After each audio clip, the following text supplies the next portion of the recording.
Friends எல்லாருக்குமே வணக்கம். ஒரு சிறு கவிதை. முறுக்கி முறுக்கி பிழிந்து எண்ணெய் கிணற்றில் போட்ட நான் வெளிவருவது எப்போது?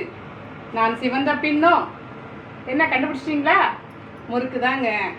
அந்த முறுக்கு எப்படி செய்கிறதுன்றதை பார்க்கலாமா? முறுக்கு செய்வதற்கு தேவையான பொருட்கள், நான் பச்சரிசி 1 கிலோ எடுத்துக்கிட்டேன். அந்த 1 கிலோ பச்சரிசிக்கு கடலை கொட்டை 1/4 கிலோ எடுத்துக்கிட்டேன். பொட்டுக்கடலை 1/4 கிலோ எடுத்துக்கிட்டேன். உளுந்து 1/4 கிலோ எடுத்துக்கிட்டேன். அடுத்து உப்பு தேவையான அளவு. ஓமம் ஒரு 100 எடுத்துக்கிட்டேன். மிளகாத்தூள், வெறும் மிளகாத்தூள் தேவையான அளவு. நம்ம காரத்துக்கு ஏற்ற மாதிரி நம்ம போட்டுக்கலாம். இப்போ இந்த பச்சரிசியை நல்லா ஊற வச்சு கழுவி காய வைக்கிறோம். காய வச்சுட்டு பச்சரிசி, கடலைக்கொட்டை, பொட்டுக்கடலை, உளுந்து இது எல்லாமே வறுத்து எடுத்து அரைச்சின்னு வந்துடலாம். நான் அரைச்சின்னு வந்த அந்த மாவை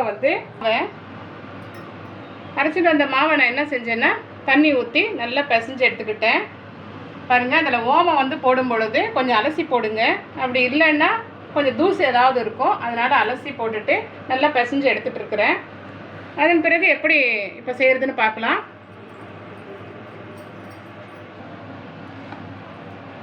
நல்லா இந்த பதத்துக்கு மாவை பிசைஞ்சு எடுத்துட்டோம். பிசைஞ்சு எடுத்துட்டு ஒரு கொஞ்சம் மட்டும் எடுத்து பாருங்கள், முறுக்கு குழாயில் இப்படி போடுறோம். முதல்ல போடுறதுக்கு முன்னாடி தண்ணி ஊற்றி கொஞ்சம் நனைச்சிடுறோம், ஏன்னா அப்போ தான் ஒட்டாமல் வரும். மாவை எடுத்து போட்ட உடனே பாருங்கள், இப்படி ஒரு அடிக்கரண்டி எடுத்துட்டு அதுலேயும் தண்ணியை மேலே நல்லா நனைச்சிக்கிறோம். நனைச்சிட்டு நிதானமாக இப்படி அழுத்தி இந்த மாதிரி ஒரு ரவுண்ட் ஷேப்புக்கு பிழிஞ்சு எடுக்கிறோம். பிழிஞ்சு எடுத்ததை ஒரு வானலியில் நான் எண்ணெய் காய வச்சுருக்கிறேன். இந்த எண்ணெயில் இப்படி போட்டு எடுத்துட்டேன். இதே மாதிரி எல்லா மாவையும் கொஞ்சம் பிழிஞ்சு ஒரு 6-7 வர்ற மாதிரி பிழிஞ்சு நம்ம இந்த எண்ணெயில் விட்டுடலாம். நான் முதல்ல சொன்ன மாதிரி அது எப்போ வெளியே வரும்னா நல்லா செவந்த பிறகு நம்ம அதை எடுத்துடலாம். இந்த மே மாதம் லீவுங்கிறதுனால எல்லா குழந்தைகளும் வீட்டில் இருப்பாங்க. அந்த நேரத்தில் நம்ம இந்த மாதிரி முறுக்கு செஞ்சு கொடுத்தோம்னா ரொம்ப சந்தோஷமாக சாப்பிடுவாங்க. பாருங்கள், நான் இந்த மாதிரி பிழிஞ்சு எடுத்துட்டு இந்த முறுக்கு மேலே வரும் பொழுது இதை அப்படியே கொஞ்சம் திருப்பி விடுங்க.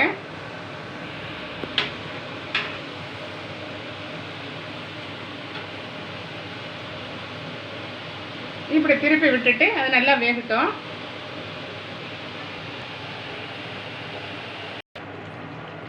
பாருங்க, நல்லா செவந்து வந்துருச்சு முறுக்கு. இந்த நேரத்தில் நம்ம எடுத்துடலாம். ரொம்ப கருக விட்டுறக்கூடாது. பொன்னிறமாக வரும்போது இதை நம்ம எடுத்துடணும். எடுத்துட்டு கொஞ்சம் எண்ணெயை கொஞ்சம் இந்த மாதிரி செஞ்சிட்டோம்னாக்கா தண்ணி அதெல்லாம் வடிஞ்சிரும். அதன் பிறகு நம்ம எடுத்து வச்சுக்கலாம்.